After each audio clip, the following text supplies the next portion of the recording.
what I want to know is then, where did your people come from? Did they were from? Where did your moms and fathers people come from? Everyone is from North Carolina besides me.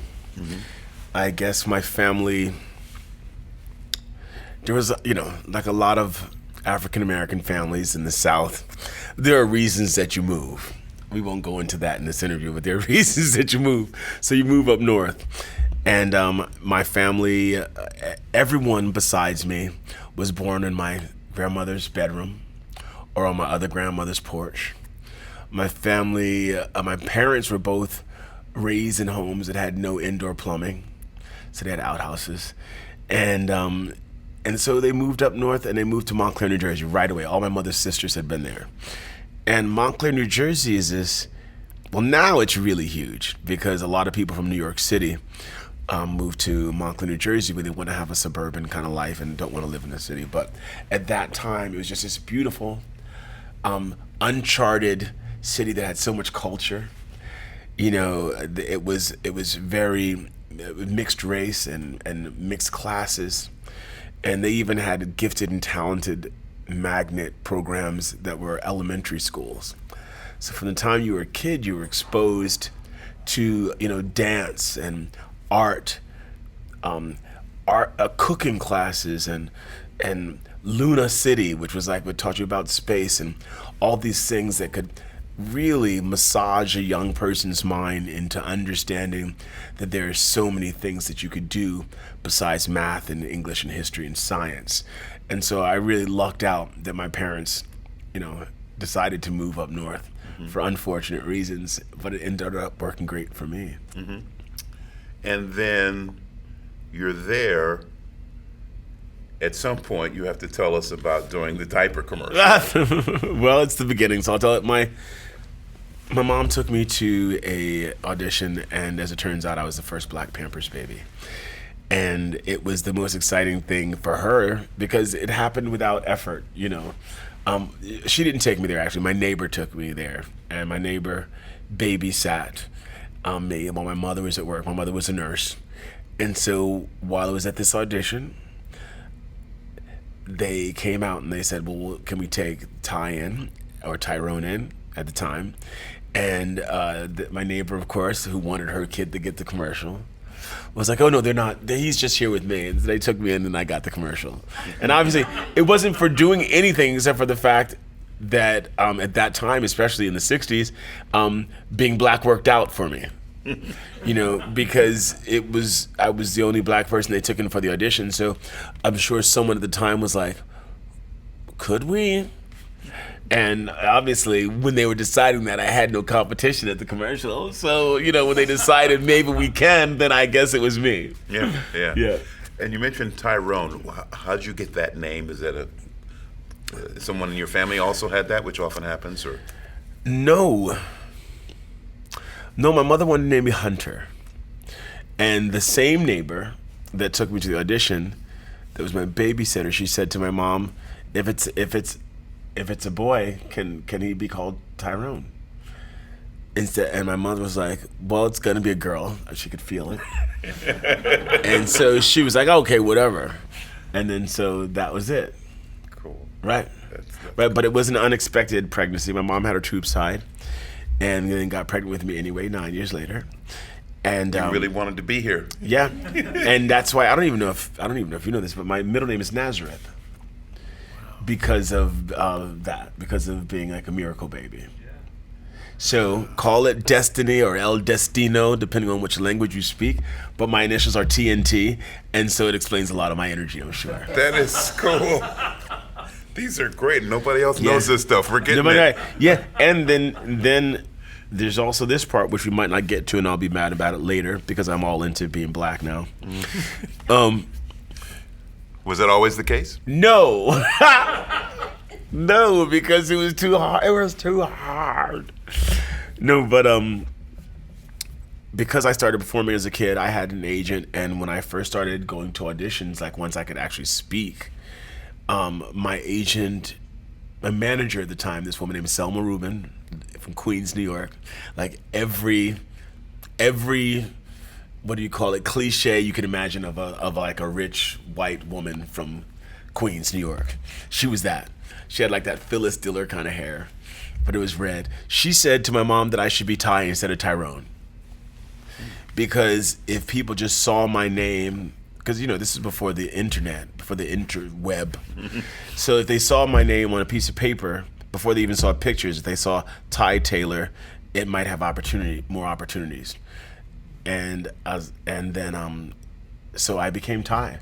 So that was the beginning of giving in to a system that made me feel like it was harder to be black and I'd be accepted less for being black. And I just took it on because although I was saying the city I was in, it was mixed race, most of the kids in my classes in my neighborhood were white. I was the black person in my classes, just because I don't know why, because my parents were hard on me. So I did a lot of studying. So I was in some of the advanced classes. And as you know, back then there was, what do you call it with, when I go to college and if I'm black, because they're trying to balance out, I can't think of it. Affirmative action. Yeah. A lot of affirmative action hadn't taken place at that time. So, a lot of the black kids in my school, we weren't as educated because the spin hadn't happened yet to help us even each other out.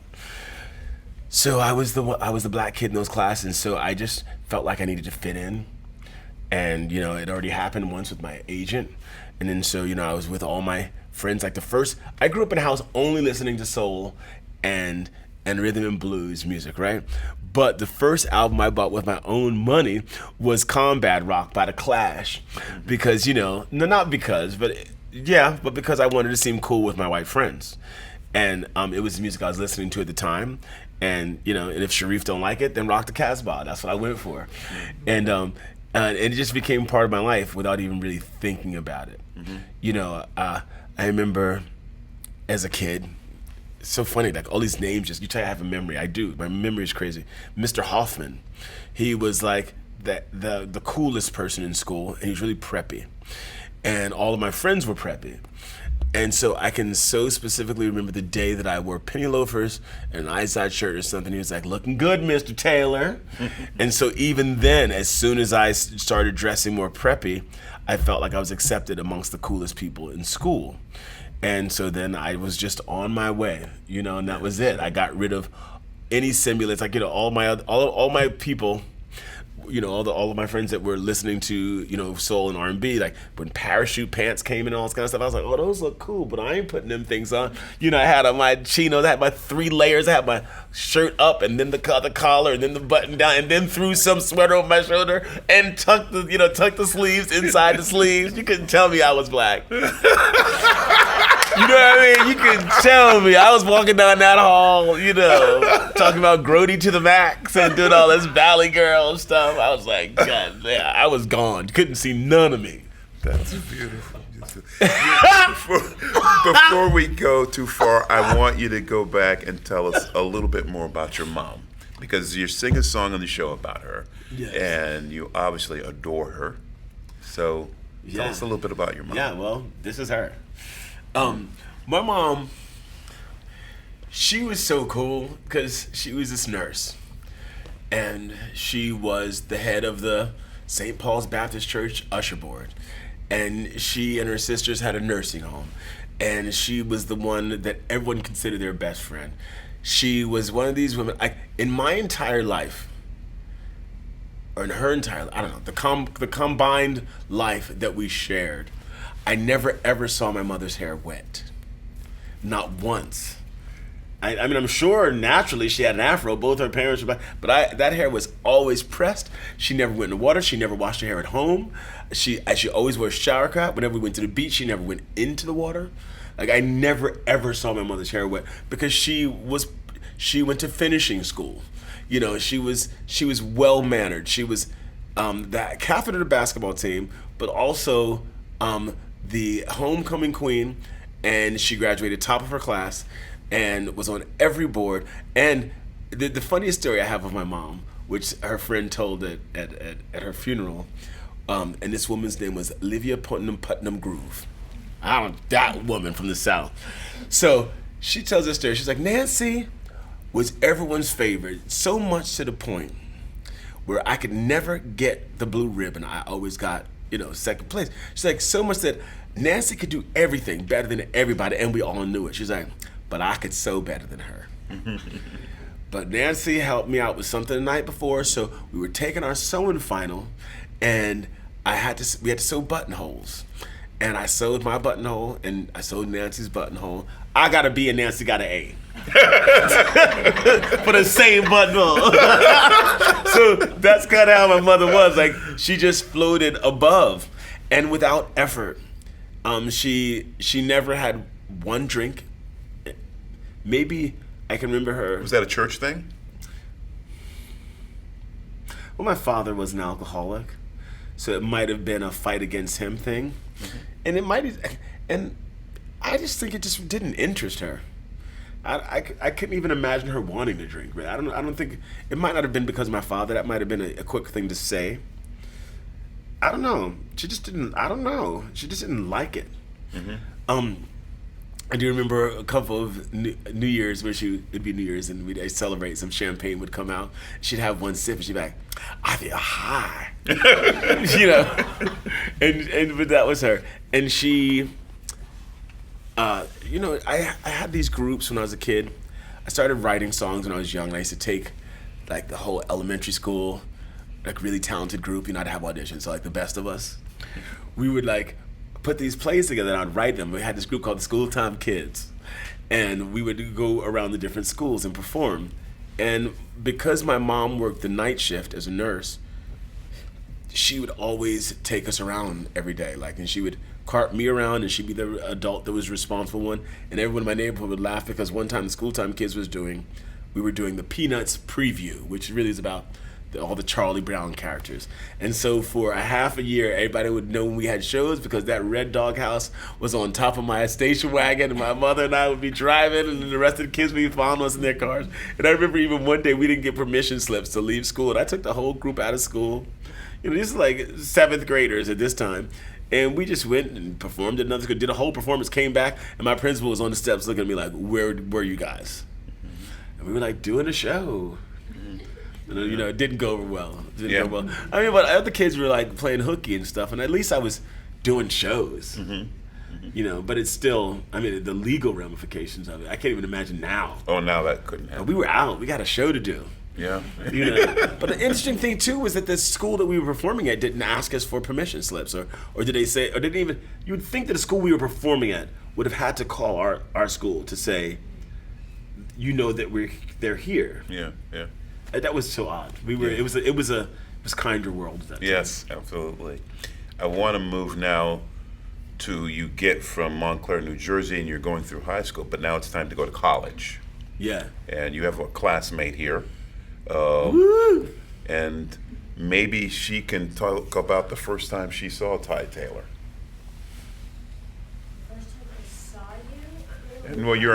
And your impressions of Ty when I you. don't know if I remember the first time I saw you. First time you heard my big mouth in the hallway. But I do remember. Well, I can say that the first time I saw you, I remember you. I remember. It's funny to hear you talk about your Izod shirts and everything. But I remember Ty being very much himself and very out there, not buttoned up at all. You had a lot of fringe and a lot of black and motorcycle jackets and earrings, CMU, everything, dripping. When she's drip, and also not just dripping jewels, like hair. Jerry curl dripping. Yes. And at that time, CMU, which is where we went to Carnegie Mellon University. Yeah. They didn't really know yet a whole lot about what to do with black kids there. Especially the ones who were very, very talented, like Ty and Michael and a whole host of others. Billy Porter, right. And my father happened to be there. He had been there for about 5 years and more, and so he had the opportunity to sort of be an advocate for a lot. I mean, I won't include myself because I was his kid, although he was very hard on me. But there was an advocate there for these very talented kids of color, and Ty was certainly one of those students. And I just remember talent. You know, you knew that when he walked in, you were like, oh, okay. And he hadn't even opened up his mouth for me to hear him sing or anything, but you know that energy. But it's interesting, though, to hear you say that, because now it reminds me of, a cycle. Here I am going through this whole school system, right? And then on the way out of high school, I do find a little bit of courage to be more unique. And then I'm out of my hometown and I'm at a performing arts school. So then I go there and I think that, I can let it go. So when Alexis saw me, I was at the height of coming out of that, that holding gate. Right, I was like a bull, like come on, I just, steam coming out of my nose. And then we got to school and it was great. Like Alexis was saying, her father was there. There were a couple of teachers that really saw us underneath, but mostly the teachers saw us externally. And because they didn't have experience with dealing with people like us, they tried to make us fit into their boxes. So year 2, I cut off all my hair. I kind of went back to almost feeling a little more conservative because, and even Alexis's father, I remember saying to me, you have to learn how to do a certain thing in order to be accepted, to get the auditions, whatever. Don't ever let it take your fire away. But also you have to play the game sometimes, And so in that, I then went back again. I felt more powerful inside, but externally, I felt like I needed to fit into a shoebox, a cookie cutter kind of thing in order to be able to get the roles in the Shakespeare plays and this kind of thing. And I felt good about it. I felt like I'd accomplished something because I did get a lot of the roles that a lot of other people that were, like me at school didn't get. I learned how to play the game. But in playing the game, what you do is you subtract fire, because you learn about what to do to get a job and to be accepted by people that don't look like you. But what you forget about is that it's kind of your responsibility to push a little harder against it. But I was a student and I wanted to get good grades. And again, like I said, my mother graduated top of her class. So, I needed to be the first, black person to get an A in acting, or I needed to be this kind of person in order to make my mom, what I thought would have made my mom proud. She probably wouldn't have cared. She just wanted me to be happy, but at the time I was trying to make her feel good.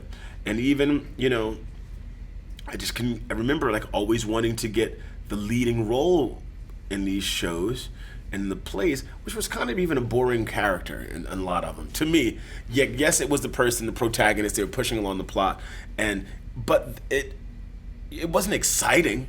It was I got to play the husband. And that to me made me feel like I did it. I've duped them. Like I've accomplished getting their respect. But in doing that, I was respecting myself less. Is there anything else you could chime in, Alexis, too, that you feel you particularly learned from Billy Wilson?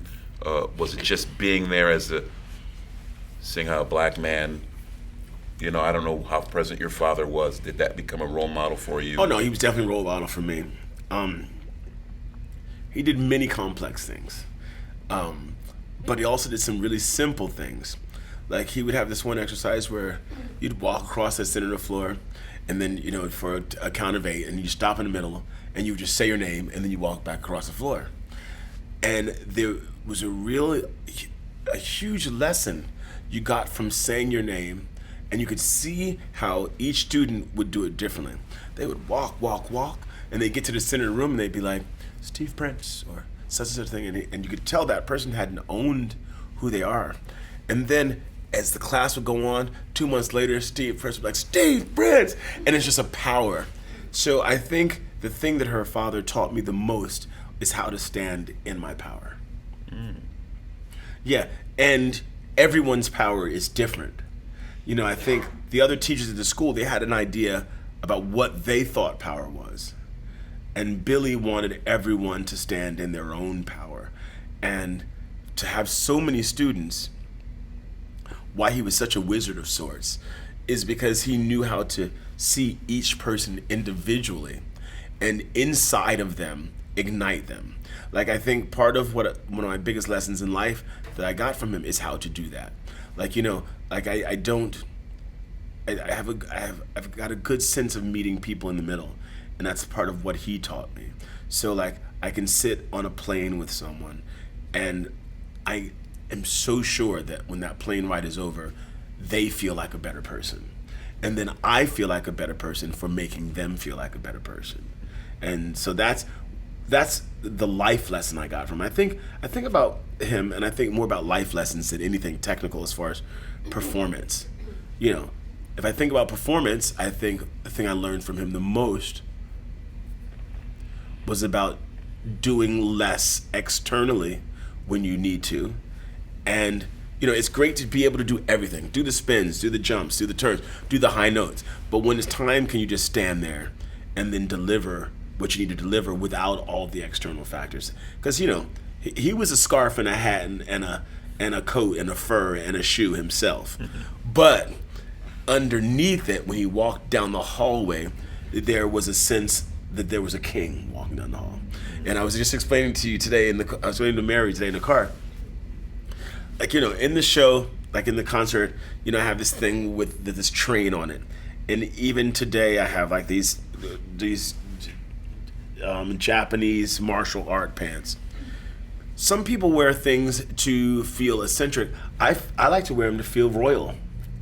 You know, I think for so long, African Americans have been pushed back, and our colors have been subtracted from us, and we've been made to feel, in order to fit in, we've got to be a little more beige and less brown and black. And so in my life now, I push myself every day to be more eccentric, but not falsely, just the person that I am inside me. You know, it's hard. It's hard. Like, even with the things I learned from her father, even with these things I'm saying to you out loud right now, even as I got dressed today and looked really amazing in the mirror to myself. No, but I still got in the elevator, and I still thought to myself when the elevator door opens, what are people going to say about my pants? So life is, you know, you keep working, because I really hate the fact that I even have to think that. You know, I mean, that literally the difference from an elevator ride, I can go from, you know, I just thought about a Prince lyric. But anyway, the elevator ride, you know what I mean? That distance and what changed in me is part of a system that is still in place. And Billy Wilson instilled in us a sense of regalness, and he wanted us all to walk around with a pride, and that pride would roll over into your work, and it would roll over into how people perceived you. And he literally said to me, because he cast me as Jesus in Jesus Christ Superstar, and small role, right? But I remember him saying, I could easily make you Judas, but we need to let people see a black Jesus. And so, like, these small elements, these drops that he laid in, that I think of every day of my life still. And I'll call Alexis sometimes, or text her, and when something reminds me of him, or if something big. Because again, when you're not surrounded by people that know someone that you knew, I think it's always nice to share, like, okay, so you know what I'm talking about. I'm not the only one that's remembering this, you know, that kind of thing. So his effect on not just the African American students, but even in just every student that he touched, I think he made feel like they could walk taller. Even the ones that he was really hard on, he would be hard on you, and it's just as you looked up with that tear from being broken down, you could always see him being like winking at you, or giving you a little something that would let you know that he sees you. You know, I would wish for every kid that their parent would always let them know when they were doing things to better them. even if it seemed hard. Because a lot of times you don't know. And a lot of times you think like, why do you hate me? Or why are you being so hard on me and not that hard on this person? You know, and I think a lot of times, I know he's not my parent, but he felt like a parent of sorts.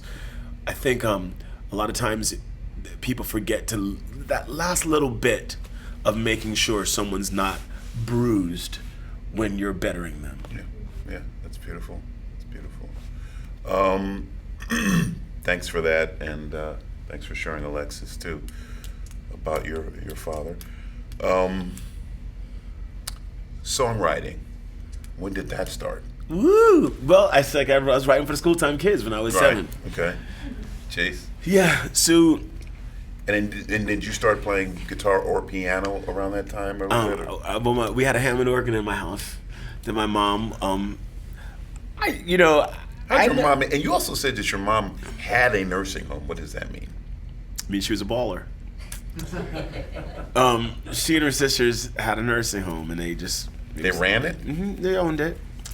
And it was a mansion. How's a black lady in the 60s have a nursing home? It wasn't in the 60s. 70s? My mom, 80s, 90s. My mom, later on, my mom got her college degree when I was in high school.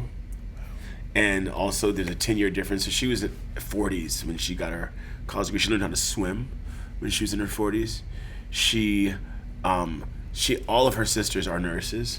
So it's like when I say a mansion, I mean like a 6-room house. And so it just held six elderly people, and it was that. And so it was small. What was the question before you said the nursing home? Songwriting. Okay. But how did we get to nursing home? Because I just threw it in there. Okay. Sorry. Okay. Ty's very clear then. How do we get to nursing home? No, because then I'm thinking like, what path did I miss? Because I'm definitely bing, bing, bang. So, songwriting, I did it as a kid. And then I started getting in college. I started playing instruments. That's how we got there. Because the organ, my mom had an organ. And my earliest days of learning how to play organ were just reading her organ books, playing along to like the marimba beat or the, Pasta Doble beat, this kind of stuff. Just learning the chords. Michael, row your boat ashore, because my mother was learning how to play piano, but it was all like, gospel songs. So I learned how to do that at home, and that's how I wrote all the music for School Time Kids was on her organ. And then when I went to college, one of my friends played guitar, so I started playing guitar. And then I started writing songs again in college. And then I went back to doing theater, because I'd done a few Broadway shows before I went to college. And then after that, I did some more shows. And when I was in those shows is when I started writing a lot of music. But I said I wouldn't leave theater until I got a record deal. And so I wrote like a good group of songs and got a record deal right away. And then so moved right to Hollywood. Yeah, why Hollywood rather than New York? Because you were right close to New York. I think at the time, because I hadn't been there, and it was really exciting to me, and I felt. So I was explaining this to someone the other day. I think somewhere probably inside it was because I could go somewhere where my family was not that I was running away from my family, but that I could start a life that had to do with me, not a life that had to do with my family. And because I always felt like I was the kid that was supposed to go to places that no one else in my family had been to before, and to take our family name there. Like my family, we're old school. Like there's all that kind of stuff. Like to have a tailor there and on the other side of the country, and to forge my way into an industry that I knew nothing about, and my producer was in California, so we went there initially as like that's where we were going to record, and then I stayed there because I just loved it. It felt right. Yeah. When you talk about writing, what was the cha-cha twist? Is that something you wrote? No, that wasn't something I wrote, but it does sound like something I'd write. Yeah. The cha-cha twist was in Vinyl, the movie Vinyl. Okay. That's the Martin Scorsese. Scorsese and Mick Jagger has something to do with it? Uh-huh. Okay. Yeah, they were executive producers. Okay. And I auditioned for them. So I was in my band. I was in this band, Vintage Trouble, and I auditioned for a movie, and I got a part in it.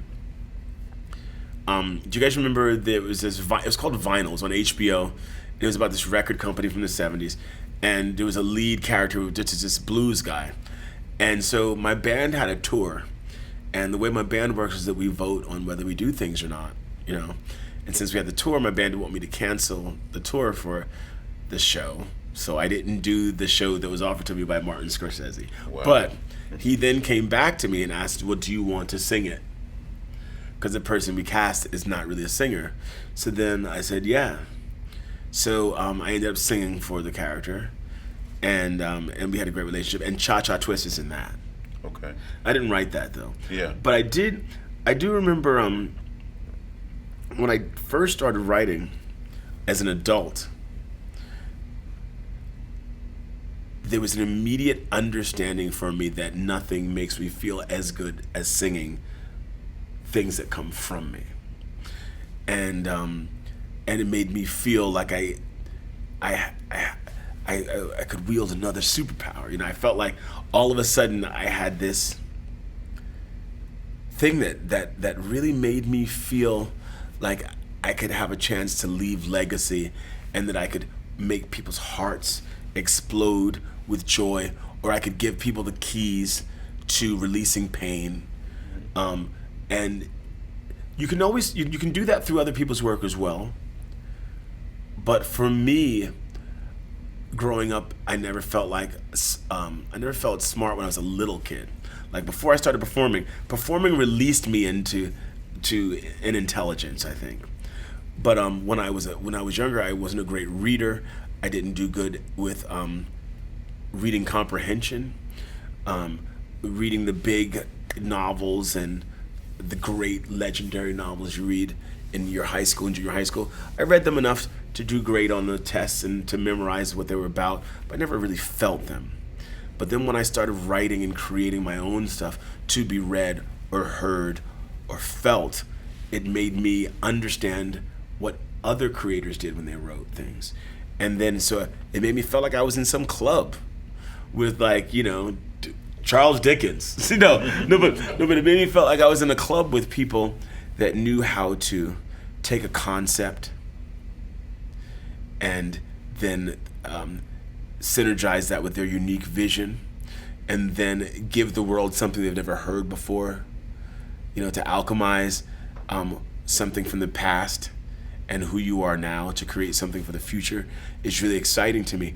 And then also, because of my varied backgrounds, I like to create things that pull from each of those backgrounds. So then I get to demonstrate that in one piece of art, you can represent so many things and so many people.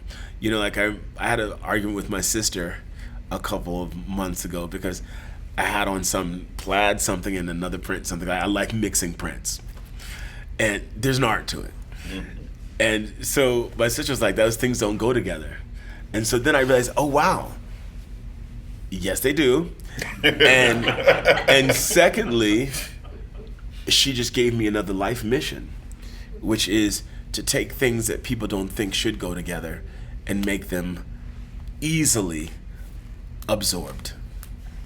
You know, and it's so much. It's really fun because it's like a puzzle piece, but it's like that. It's like that. It's like taking those puzzle pieces that you have that you know don't go together. You're like, you kind of force it right. A little bit. You kind of right, and then later on you find the right piece and it's smooth. Like I like to make the puzzle pieces that aren't supposed to fit together finish the puzzle. Yeah, love it. Before you were invented. Wait a minute, let me write that down. I like to take the pieces. Before you were in Vintage Trouble, you were in a group called Dakota Moon. Uh-huh. Yeah. Tell us a little bit about that, and then you're going into Vintage Trouble. Dakota Moon is I'm doing this whole project now that's about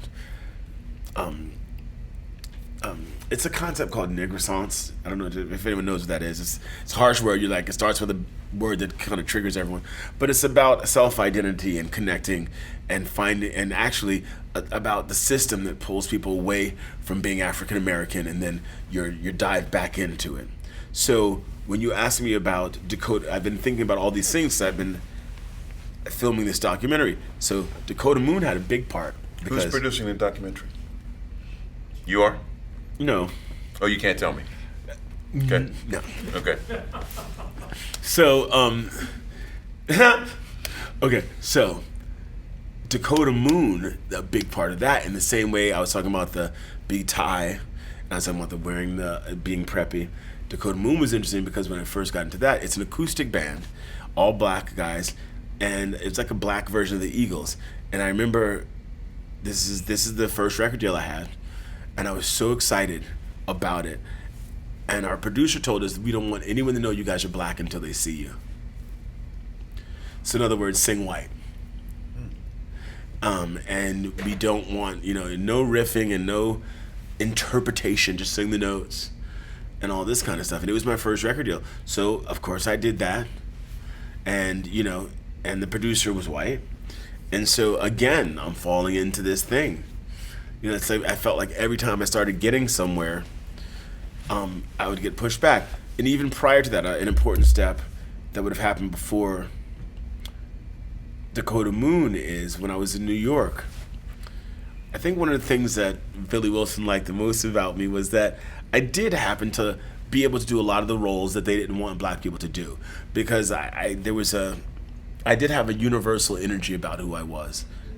And so when I was in New York, I would always want to audition for, okay, in Grease on Broadway, there was one part that's like the black part, who was the teen angel. But I wanted to be the part that Sam Harris had played, which was Duty. And I remember my manager saying, they're not seeing black people for that. And I was like, can you just ask? They're not seeing black people for it. So I went around them, and I found out how to get the audition. I got the audition. I got the part I wanted. And then I had to pay that agent 10% for 2 years, And so even then, I was, even in Joseph, I wanted to audition to be the Joseph understudy. No, you're not going to do that. And then I got to be the Joseph understudy, and then I got to take over the role and be the first Joseph on Broadway ever that was African American, in the lead role. And so like I was fighting then, and I felt like I had forged a way into, look at me, and I'm paving the way for other people like me. So then once again, I get this record deal, and then I'm being pushed back. So like it was a series of like running, getting faster, hitting a wall, climbing over that wall, getting my hips together, walking, running into a wall. But I kind of like that. In hindsight, when it was going on, I didn't like it, but I know that I have a resilience and an endurance that surpasses what a human should probably be able to have. But it's because of all of the pushback that I got. But I feel lucky though, because I know a lot of people that had to do that, the same kind of slamming into walls, that never recovered from it. So I feel good about my power, but I also take on the weight now a lot, because I do take on the weight of a lot of people that didn't get to keep going. I feel like I want to represent all of us when I go forward. Sure. Yeah. It's beautiful. So tell us a little bit about then going into Vintage Trouble and how that came about. Okay, well, Vintage Trouble is interesting too, because and that's the band you all saw on the right. I left that. I was doing my own thing. Oh, I did a television show. First, I did there was a TV show called Rockstar in Excess, where they were getting the lead singer to be the lead singer to replace Michael Hutchinson. And I was on that show. I was the only black person on that show. When I was on the show, I remember, I'm glad I can tell all these stories with a smile, because I think it's information that people need to know in order to have their antennas awake, so people don't think that we're beyond this whole race thing. But like I remember being on that show, and you're not allowed to watch any social media when you're on it. They keep you locked away. Not locked away. They keep you away from social media. But my family was telling me all this stuff. They were saying that on the boards for the show, they were saying, why would this N-word think that he could be the lead singer for In Excess? So it's a voting show. So when I got voted off the show toward the end, I don't know what gave me the balls to say it, but on national television, I said, I understand why I'm not being on this rock show, why I'm being voted off, even though my people started rock and roll, and I know what my performances have been like, and I did this through tears on national. So but I don't care about the vulnerability fact. But I just, looking back at it, I can't believe I was strong enough to do it. And then I remember when I was being escorted out of the building, one of the producers saying to another producer, if we do not put this full speech on television tonight, we are cowards. Wow. And so they put it on television. Wow. Yeah, so there's that. Okay, so that leads me to Vintage Trouble. There are a couple of events after that led me to meeting a couple of guys in my band. And so I asked them each, and it was at the end of a horrible relationship I was in, I asked them each if they wanted to be in this band, and we just started playing. And at that time, we were 40 years old. And we weren't going to play around in Los Angeles like we pay to play.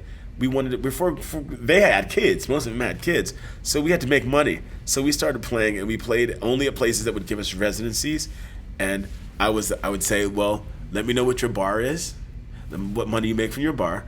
At the end of tonight, tell me what the difference is. And I will split that with you, and that's what we want to get paid every time we play here. So then we set this thing up. We were playing 4 nights a week, doing only original music in 4 different parts of town. We assumed that when we're on the west side, we get those people, on this side, we get those people, but everyone was going all around town. And then my manager at the time, he wasn't my manager at the time, but he heard about us, this guy Doc McGee. Doc McGee is one of the, represented Metallica. He started Bon Jovi and Hootie and the Blowfish, and he's like one of the biggest guys in the industry. He took us on, and he basically just showed us to the world, and it made it a really beautiful passage for us. I remember the first show we played was a show called Jules Holland, which is the biggest show you could play in Europe. We played it one night, and the next day we were the 4th most tweeted thing in the world. Wow. And so it was fun because we had this CD that we created on CD Baby. We were playing it around town, and then the next day we were all in our hotel in England, like sitting around the table, like, licking and stamping, and like we'd be going to the post office with like Santa Claus bags every day of our CD and sending them around, and it was like a dream come true. And then from there, the next week we were opening for Queen, and then we were opening for Bon Jovi, and then we opened with Lenny Kravitz, and then we did a few months with the Stones, and then we did a few months with The Who, and then we did 6 months with AC/DC. And I think I would see pictures of those because you would send them to Alexis, and I would look, and Crazy. these crowds that you guys played. We would be playing in front of 130,000 people a night. Because with AC/DC, there's not even an arena big enough for them. So you'd be playing on what do you call race car tracks, but again, an odd part for me, I love it. I think AC/DC, they helped me buy my house. They bought my house, basically. Not by their money, but by just performing in those that time. But I could play in front of 130,000 people, whether it be AC/DC, Rolling Stones, or The Who, and the black people in that whole group, it was me and the ushers. And so, as great as it was, I wasn't performing to anyone that looked like me. So that was harsh too. And then it also made me realize, is it the style of music or not? And it's not that, really. I mean, because the same thing happens here. I was at the show last night. I said, I think in general, and it should be a mission of everyone that loves live entertainment. African Americans don't go to a lot of it. And we have to figure out why that is.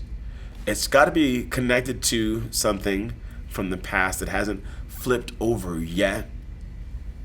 I mean, even when I went to see the Beyonce concert, 92% of the audience was white. Hip-hop concerts, 50-50. So it's not even, it's just an interesting thing to study. I mean, maybe I should really dive into it because I have no answers about it. But I just do know that it.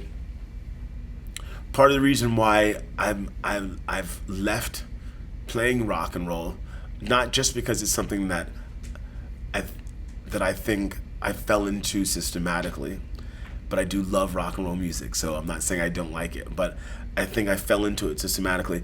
But I want to figure out how to perform to more black people and how to make 20 black people tell 20 other black people, tell 40, you know what I mean, African Americans. There's got to be some way to change it.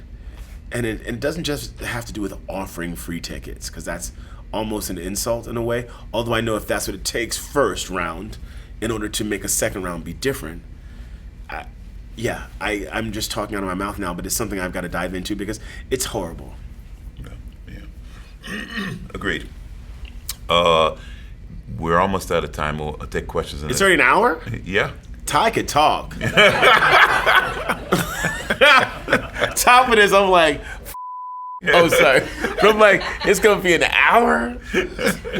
I should have known better. Just real quickly. Like you were talking about cutting songs, I was like, or I could just talk less. Your talking is great. Any influences, just before we take a couple questions and wrap up, that you have to mention, famous or not? Just, you mentioned a couple. There's, some elementary school teacher, yeah, or maybe that's the first one I was going to say. All right. You see, I feel fortunate to be able to speak from where I sit, because I'm a person that has benefited so much from people that are not African American, that looked at me and said, they didn't sweep in like the great white hope or anything, but they humanized me in a way that I felt like I should have been less than to them. And so their efforts, like this one teacher, this woman, Joan Kilcommon, she's a great friend of mine now. Like, she and I are like this. And she was my teacher. She was a student teacher when I was in elementary school. She was getting her master's degree. So she was probably 21 or something when I was 7. And we talk at least once a week still. And she just gave me a confidence. Again, like I said in the beginning, I wasn't great reading or whatever. I was playing the Scarecrow in the Wizard of Oz. And she was like, you're not gonna learn this script. She at one point she realized she kind of gave up on me memorizing it and went with, just get the gist of it. As long as people know what to say after you, you're fine. And then she said the second she did that to me, then I got the lines right.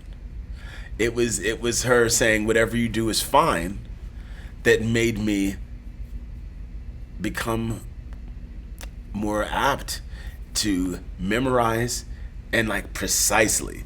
And there wasn't one moment that I was like, oh, now I got it, let me get it exactly right. I didn't feel that happen. I just know that it happened, because, I still have the video of this performance, by the way. And I watch it, and it's word for word, the script. But it had to do with her saying, just do whatever. Like, she knew what part of me was exciting. And then also Doc McGee, who was my manager first with Vintage Trouble. He is someone that saw me and gave to my career and to my life a legitimacy that didn't have to do with color, but that had to do with a coolness. Because when I tell you Doc McGee is cool, cool, like way beyond what I could think I could be. But the idea that he took me under his wing and bragged about me, put his arm around me, came to my wedding, which was the first gay wedding he'd ever been to. And when I tell you this guy is like Chicago mobstery feeling kind of guy, not even just feeling, but he is so dope and so cool. And so the fact that he and I would walk down the street together, and we were I felt like we were like Starsky and Hutch or something like that. Like, we were so cool together. So he gave me he was also a father figure to me. And for many men, especially in today's world where misogyny is such a big thing, and I think sometimes we push too far away from there are masculine energies and there are feminine energies, and we sit somewhere in between it.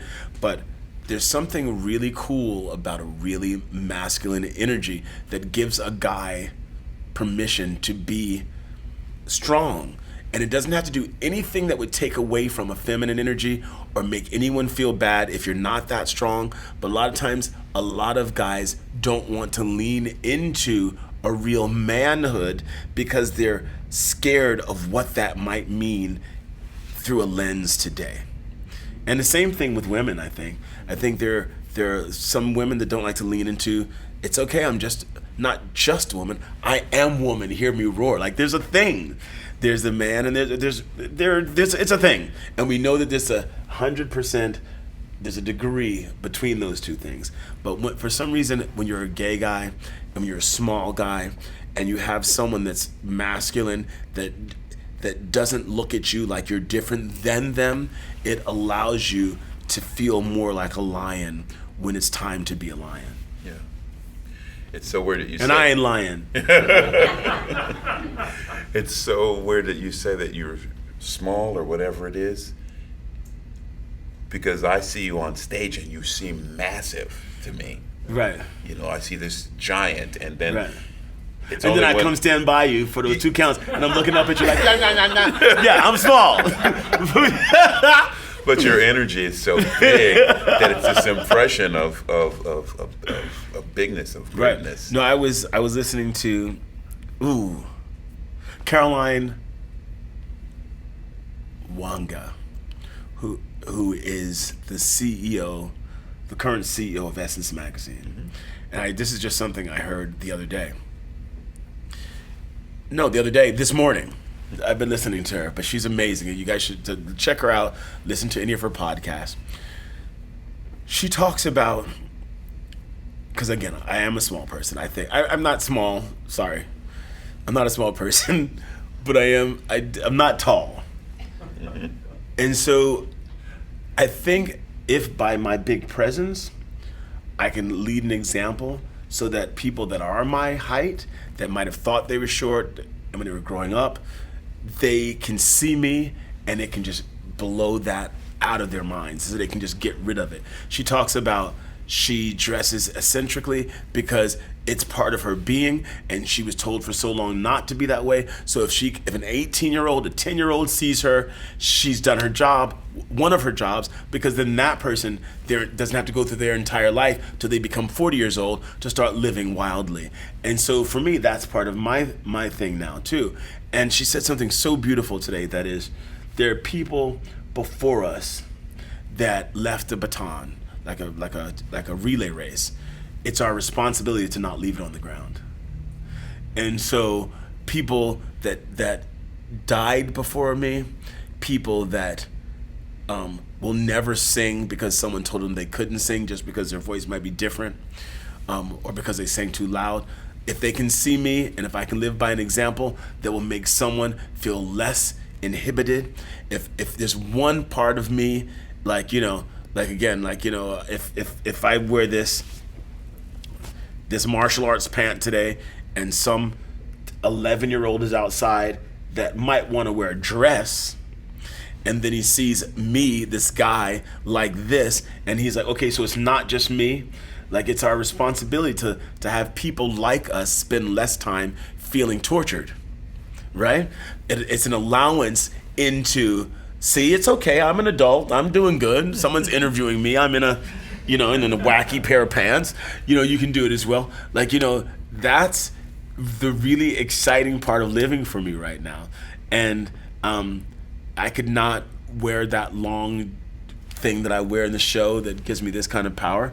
But she also talks about sometimes from the outside, we wear things that will make our day feel different.